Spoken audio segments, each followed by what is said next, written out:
नमस्कार दोस्तों। आप सभी लोगों ने पिछली क्लास में देखा होगा कि हम लोगों ने सिविल सर्विस के ऐतिहासिक परिदृश्य को देखा था कि कब से ये शुरू हुई थी ये परीक्षा, और भी इसके बारे में महत्वपूर्ण पॉइंट थे, उन्हें भी हम लोगों ने देखा था। अगर आप लोगों ने नहीं देखी है वो क्लास तो आप लोग जाकर देख लीजिएगा। आज की इस क्लास में हम लोग बात करेंगे इसके पैटर्न के बारे में। पैटर्न कहने का मतलब है कि इसमें योग्यता क्या होनी चाहिए। आप देखते हैं कि आपके दिमाग में भी क्वेश्चंस आते रहते हैं कि इसमें शिक्षा मतलब कितना पढ़ा लिखा होना चाहिए। यहाँ देखिए, मैं भारी भरकम शब्दों का उपयोग नहीं करूँगा, बहुत ही साधारण शब्दों में हम लोग बात करेंगे, जिससे क्या हो कि आप लोगों को भी समझ में आ सके और मैं भी बेहतर समझा पाऊँ। फिर आप देखते हैं कि इसमें आयु सीमा क्या होनी चाहिए। समझ रहे हैं आप लोग, कितनी एज होनी चाहिए मिनिमम आपकी, और किस सीमा तक आप लोग दे सकते हैं, कितने अटेम्प्ट्स मिलते हैं आपको, यानी कि कितने बार आप लोग ये पेपर दे सकते हैं, परीक्षा का प्रारूप क्या होगा, इसमें कितने तरह के पेपर होते हैं। समझ रहे हैं आप लोग। और आप देखेंगे प्रारंभिक परीक्षा में कितने क्वेश्चंस होते हैं और इसमें माइनस मार्किंग है या नहीं है, मुख्य परीक्षा में क्या पैटर्न है, कितने नंबर का होता है, इंटरव्यू कितने नंबर का होता है। इस तरह के जितने भी आपके क्वेश्चंस हैं उन सब के जवाब आपको आराम से इस क्लास में मिल जाएंगे। बस आपको बड़े धैर्य के साथ इसे आराम से देखना है। और इन सब की पीडीएफ आपकी टेलीग्राम पर डाल दूंगा, तो वहाँ से आप लोग डाउनलोड कर लीजिएगा और आराम से पढ़ते रहिएगा, ठीक है। और बाद में बता भी दूंगा, अभी भी बता देता हूँ कि अगर आप लोगों को हकीकत में निकालना है तो आप लोग एनसीईआरटी पढ़ना शुरू कर दीजिए, क्योंकि बिना एनसीईआरटी बुक्स पढ़े कुछ नहीं उखड़ने वाला है, ठीक है। चलिए अब हम लोग इसे देख लेते हैं। पहले तो सबसे पहले तो आप लोगों को यही मालूम होना चाहिए कि आप सभी जानते हैं कि आप लोग किसी भी विद्यालय से स्नातक होना चाहिए। अब स्नातक कहने का मतलब क्या है, आप देखते हैं कि 12वीं के बाद आप लोग बीए करते हैं, बीए करते हैं, समझ रहे हैं, बीएससी करते हैं, तो इतना आप लोगों को पढ़ा लिखा होना चाहिए। इस तरह की जो भी आपका समकक्ष जो भी स्नातक होती है उसे आप लोगों को पास होना चाहिए। ये तो मैंने उदाहरण के रूप में आपको बता दिया गया है, क्योंकि कई पूछते हैं कि स्नातक आखिर होता क्या है। तो जब आप लोग 12वीं के बाद बीए कर लेते हैं, बीएससी कर लेते हैं, बीकॉम कर लेते हैं, तो यही स्नातक कहलाने लगता है, ठीक है। और भारत का आप लोगों को नागरिक होना चाहिए, तो आप लोग इस पेपर को दे सकते हैं और निकाल भी सकते हैं। अब बात आती है कि इसमें आयु सीमा क्या होनी चाहिए। आप देखते हैं कि आप लोग 18 साल के हो जाते हैं तो आप लोग विधायक को भी चुनने लगते हैं, वोटर आईडी में आपका नाम भी जुड़ जाता है। आप लोग सरपंचों को भी चुनने लगते हैं, लोकसभा सदस्य को भी चुनने लगते हैं, और कई पेपर आप लोग डालते हैं जिनमें 18 साल एज मांगी जाती है मिनिमम। लेकिन इसमें क्या है, 21 साल आपकी मिनिमम एज होनी चाहिए, तभी आप लोग इस पेपर को दे सकते हैं, ठीक है। तो इसमें आप बात करें सामान्य वर्ग के लिए तो 21 से 32 साल, यानी कि मिनिमम 21, न्यूनतम 21 और अधिकतम 32 साल। वहीं हम लोग अगर ओबीसी की बात करें तो इसमें आप देखेंगे 21 इसकी न्यूनतम रखी गई है और अधिकतम 35 साल तक आप लोग दे सकते हैं। वहीं हम लोग एसटी एससी की बात करें, एससी कहने का मतलब है कि अनुसूचित जाति, और एसटी कहने का मतलब है अनुसूचित जनजाति, तो इनके लिए 21 से 37 साल रखी गई है। यानी कि कहने का मतलब है कि 21 साल के अगर ये लोग हो जाते हैं, इसमें से कोई भी इनका मतलब आप समझिए एसटी एससी का छात्र है, तो वो 21 साल का हो जाता है तो पेपर दे सकता है, सिलेक्शन ले सकता है, और ये 37 साल तक पेपर दे सकते हैं, ठीक है। और याद रखिए इस तरह की छूट भी मिलती रहती है, तो उस पर आप लोग ज़्यादा ध्यान मत दीजिएगा। अब बात आती है कि इसमें अटेम्प्ट्स कितने मिलते हैं, कितने बार आप लोग पेपर दे सकते हैं। और याद रखिए प्रीलिम्स अगर आप लोग पेपर में बैठ जाते हैं, यहाँ एक पॉइंट आप लोगों को बड़े ध्यान से रखना चाहिए। मान लीजिए कि आप लोगों ने आईएएस का फॉर्म डाल दिया है और अगर आप लोग पेपर नहीं देने जाते हैं तो ये अटेम्प्ट्स में नहीं जुड़ेगा, आपका जो आपकी प्रयास सीमा है उसमें गिनती नहीं होगी। अगर आप लोग पेपर देने जाते हैं और पेपर देते हैं तो आपका एक अटेम्प्ट मान लिया जाएगा। समझ में आए? तो इसमें आप लोग डरा मत करिएगा कि आप लोगों ने फॉर्म भर दिया आपका काउंट हो जाएगा अटेम्प्ट्स, ऐसा बिल्कुल भी नहीं देखने को मिलेगा। अब बात आती है कि सामान्य वर्ग यानी कि जनरल को कितने अटेम्प्ट्स मिलते हैं, 6 बार। 6 बार वो प्रीलिम्स दे सकते हैं, ठीक है। उसके बाद याद रखिए ओबीसी को 9 अटेम्प्ट्स मिलते हैं। कितने? 9 अटेम्प्ट्स मिलते हैं। और एसटी एससी के लिए कोई सीमा नहीं है, जब तक कि उनकी एज नहीं हो जाती है, ओवर एज नहीं हो जाते हैं, तब तक वो लोग पेपर दे सकते हैं। लेकिन ओबीसी और सामान्य वर्ग यानी कि जनरल में ऐसा नहीं है। मान लीजिए कि किसी बच्चे की एज 21 साल है, तो वो 6 अटेम्प्ट्स देते देते 27 का हो जाता है, तो याद रखिए कि उसकी यहाँ ख़त्म हो जाएगी, ठीक है। लेकिन एसटी एससी के लिए काफ़ी छूट मिली हुई है, तो ये आप लोग याद रखिएगा। अब बात आती है इसका प्रारूप कैसा है परीक्षा का। तो आप सभी जानते हैं कि 3 चरणों में ये परीक्षा होती है, 3 स्टेज में ये परीक्षा आपकी आयोजित की जाती है। कौन कौन से स्टेज हैं?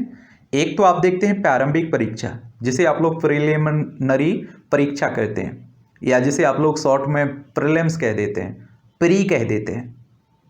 दूसरी आप देखते हैं दूसरा स्टेज मुख्य परीक्षा, जिसे आप लोग मेन परीक्षा कहते हैं। फिर आप देखते हैं साक्षात्कार, यानी कि जिसे आप लोग इंटरव्यू कहते हैं। अगर आप लोग प्रीलिम्स निकाल लेते हैं फिर आप मुख्य परीक्षा में जाएंगे, और मुख्य परीक्षा निकाल लेते हैं तो आप लोग साक्षात्कार में यानी कि इंटरव्यू देने जाते हैं। और याद रखिए मुख्य परीक्षा और आपका इंटरव्यू के नंबर ही आपकी फाइनल लिस्ट जो बनेगी मेरिट, इसी से बनेगी। ये प्रारंभिक परीक्षा केवल आपका एक पड़ाव है।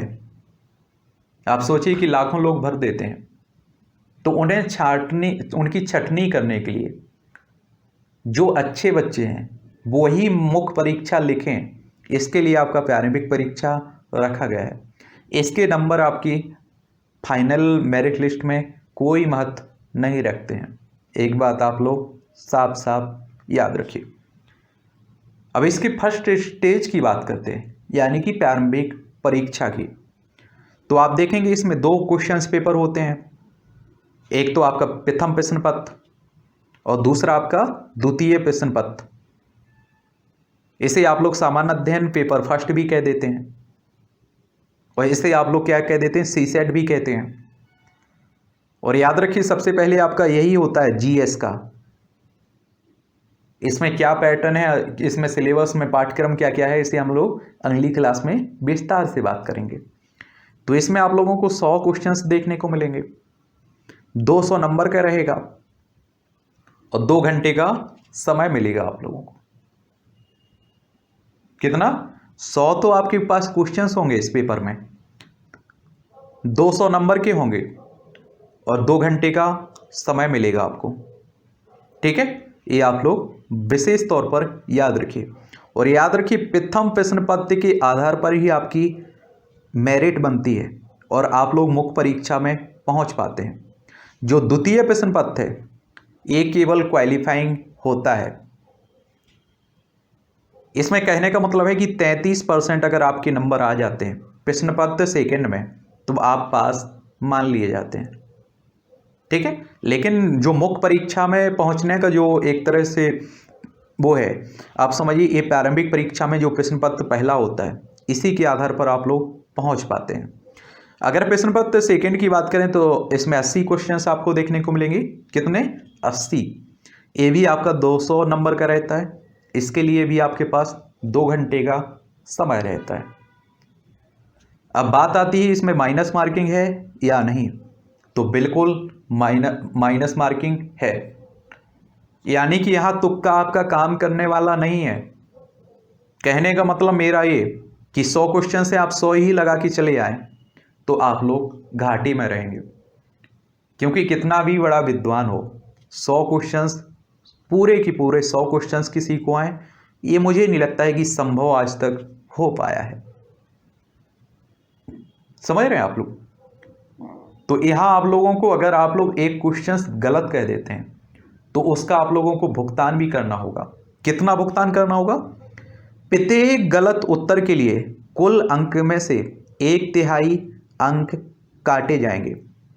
मान लीजिए कि आप लोगों ने 3 उत्तर गलत हो जाते हैं तो एक जो सही होगा वो उत्तर आपका काट लिया जाएगा। कहने का और भी अच्छे तरीके से बता देता हूं। मान लीजिए कि 3 क्वेश्चन आपने गलत कर दिए हैं, ऐसा ना हो, मैं तो यही चाहता हूं। तो इसमें आप लोगों को एक क्वेश्चन जो सही होगा उसे हटा दिया जाएगा, उसके अंक काट दिए जाएंगे। यानी कि 3 क्वेश्चंस गलत करने का भुगतान आप लोगों को एक क्वेश्चन सही से भुगतना पड़ेगा। यहाँ एक और बात बता देता हूँ कि याद रखिएगा, अगर आप किसी क्वेश्चंस को अटेम्प्ट नहीं करते हैं तो आप लोगों में उसमें ना माइनस मार्किंग होगी, ना ही उसमें आप लोगों को कोई अंक मिलेगा। मान लीजिए कि आपकी जो आंसर की आती है, आंसर शीट आती है, उसमें आप लोग मान लीजिए कि 10 क्वेश्चंस के आंसर नहीं लगाते हैं, खाली छोड़ देते हैं, जिनके आंसर आप लोगों को आ भी नहीं रहे हैं, तो उससे आप लोगों को ना तो फायदा होगा और ना ही कोई नुकसान आपको देना पड़ेगा। समझ रहे हैं आप लोग? लेकिन अगर आप लोग गोला भर देते हैं, आंसर शीट में भर देते हैं उन्हें, और वो गलत रहते हैं, तो आप लोगों को उसका भुगतान करना पड़ेगा सही क्वेश्चंस में। तो ये भी आप लोगों के मन में साफ साफ होना चाहिए। और आपको बता चुका हूं कि प्रारंभिक परीक्षा में सफल अभ्यर्थियों के अंक मुख्य परीक्षा में नहीं जोड़े जाते हैं। एक तरह से आप कह सकते हैं कि ये तो एक पड़ाव है मुख्य परीक्षा में पहुंचने का। वो भी पड़ाव आप देखेंगे कि पहले जो प्रश्न पत्र होता है वही पड़ाव है, दूसरा आप देखते हैं क्वालिफाइंग आपका होता है। तो ये जरूर आप लोग याद रखिएगा। अब देखिए, आप लोग की मुख्य प्रारंभिक परीक्षा आप लोग पास कर लेते हैं, पहला पड़ाव आप लोग पास कर लेते हैं, तो आप पहुंचेंगे मुख्य परीक्षा में, यानी कि लिखित परीक्षा में।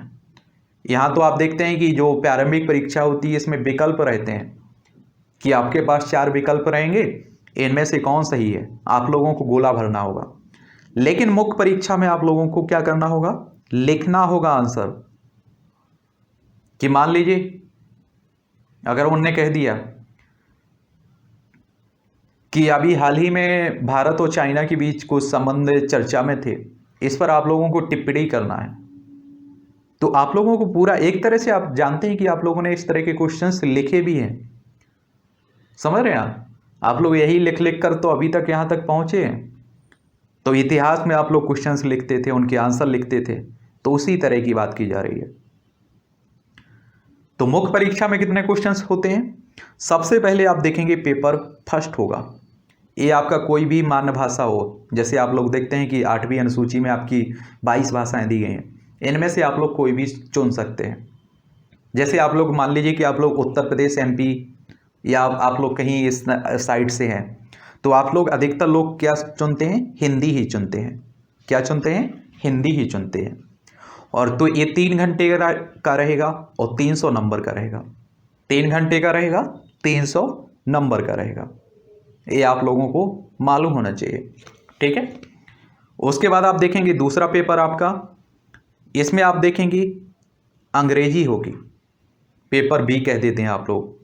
ये भी आपका 3 घंटे का रहेगा, 300 नंबर का रहेगा। फिर आप देखेंगे पेपर फर्स्ट, इसे आप देखेंगे निबंध कहते हैं। आप लोगों ने बचपन से निबंध लिखते आए हैं, लेकिन यहाँ हटके निबंध होता है। तो ये आपका 3 घंटे का रहेगा और 250 नंबर का रहेगा, जिसे आप लोग 250 नंबर कहते हैं। ठीक है। उसके बाद आप देखेंगे पेपर सेकंड होगा, इसे आप लोग सामान्य अध्ययन पेपर फर्स्ट कहेंगे और 3 घंटे का होगा, 250 नंबर का होगा। इसका क्या पाठ्यक्रम है हम लोग आने वाली क्लासों में बहुत ही बारीक से हम लोग देख लेंगे। पेपर तीसरा सामान्य अध्ययन सेकंड कहलाएगा। ये 3 घंटे का रहेगा आपका, 250 नंबर का ये भी रहेगा। पेपर थर्ड सामान्य अध्ययन पेपर थर्ड, लेकिन इसे पेपर 4 कह देते हैं। तो याद रखिए ये 3 घंटे का रहेगा, 250 नंबर का रहेगा। पेपर 5 सामान्य अध्ययन, इसे क्या कहेंगे आप लोग? 4 सामान्य अध्ययन 4 चौथा पेपर, ये 3 घंटे का रहेगा और 250 नंबर का रहेगा। फिर आप देखते हैं कि आपका ऑप्शनल आता है। आप लोगों ने सुना भी होगा कि आपने कौन सा ऑप्शनल लिया हुआ है। कोई कहेगा हमने हिस्ट्री ली हुई है, कोई कहेगा हमने ज्योग्राफी ली हुई है। तो पेपर इसमें आप देखेंगे कि विकल्प 2 पेपर होंगे। विकल्पिक ऑप्शनल में एक पेपर आपका फर्स्ट होगा, ये 3 घंटे का रहेगा, 250 नंबर का रहेगा। दूसरा वैकल्पिक पेपर होगा, ये भी 3 घंटे का रहेगा, 250 नंबर का रहेगा। यहाँ साफ बता दूं आप लोगों को, देखिए क्या देखना है आपको, ये आप लोगों को साफ साफ मालूम होना चाहिए कि अगर आप लोग हिस्ट्री लेते हैं तो दोनों पेपर हिस्ट्री से ही होंगे। ऐसा नहीं कि एक पेपर आपका हिस्ट्री का हो गया, एक आपका जियोग्राफी का हो गया। नहीं, अगर ज्योग्राफी आप लोग ऑप्शनल में लेते हैं तो दोनों पेपर आपकी ज्योग्राफी के होंगे, ये आप लोग याद रखिएगा। अब आपको बता दूं कि जो पेपर ए बताया था मैंने हिंदी के लिए, या आप लोग जो 8वीं अनुसूची में आपकी भाषाएं उनमें से एक चुन सकते हैं, उसमें होगा आपका। और पेपर बी जो इंग्लिश का होगा, ये आपका 300 नंबर के होंगे दोनों पेपर, लेकिन इन्हें क्वालिफाई रखा गया है। यानी कि कहने का मतलब है कि कम से कम 25% अंक आपको प्राप्त करना होगा। किसमें? पेपर अंग्रेजी का, इसमें भी आप लोगों को और पेपर फर्स्ट यानी कि ए, कोई भी भाषा हो, जैसे हिंदी ले लीजिए मान लीजिए उदाहरण के लिए, तो इसमें से 300 में से आप लोगों को कितना 25% नंबर लाने होंगे, तो आप लोग पास हो जाएंगे। समझ रहे हैं आप लोग? और याद रखिए यहां केवल आप लोगों को पास होना है, फाइनल मेरिट लिस्ट में इनके भी नंबर नहीं जुड़ेंगे, ना तो पेपर ए के जुड़ेंगे और ना ही पेपर बी के जुड़ेंगे। फाइनल मेरिट लिस्ट में यहां से आपके नंबर जुड़ेंगे, paper 1, paper 2, paper 3, paper 4, paper 5, paper 6 और पेपर 7। इन 7 पेपरों के आपके नंबर जुड़ेंगे फाइनल किसमें? मेरिट लिस्ट आपकी जो बनेगी। तो ये आप लोग बड़े ध्यान से याद रखिएगा। और आप देखेंगे कि फाइनल में आपका एक इंटरव्यू भी होता है। जब आप लोग लिखित परीक्षा दे दोगे और निकाल लोगे तो उसके बाद आपका इंटरव्यू होगा। ये 275 नंबर का रहेगा। टोटल ये 7 पेपर आपके 1750 नंबर के हो गए और इंटरव्यू 275, टोटल मिलाकर आपका 2025 हो जाता है। और इसमें आप लोग देखेंगे कि 2025 के हिसाब से इसी के आधार पर आपकी मेरिट लिस्ट बनेगी और आपको पद मिलेंगे। तो ये है आपकी कहानी, ठीक है।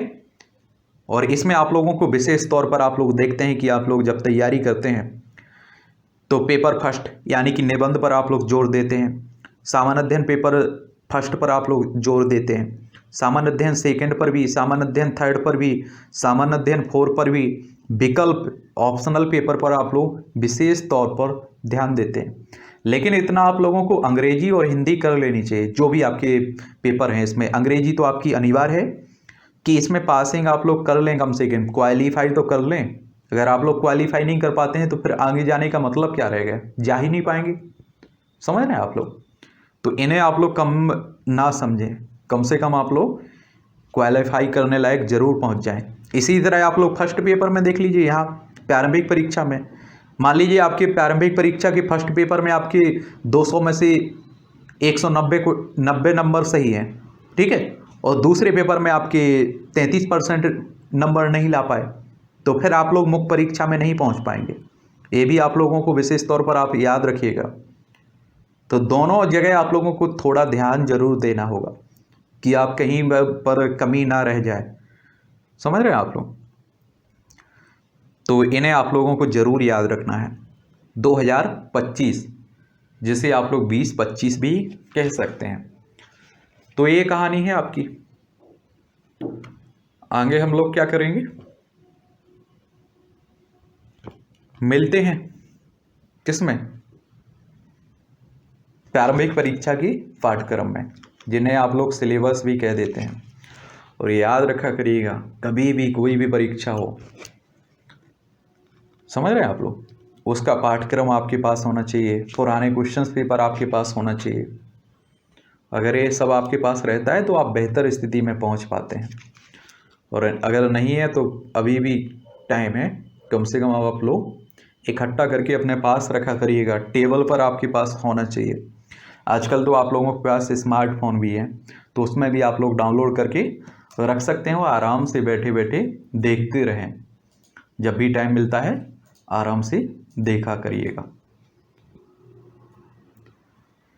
चलिए, तो हम लोग मिलते हैं आगे किसमें, प्रारंभिक परीक्षा की पाठ्यक्रम के बारे में, कि आखिर आप लोगों को पढ़ना क्या क्या है आगे चल के। ठीक है।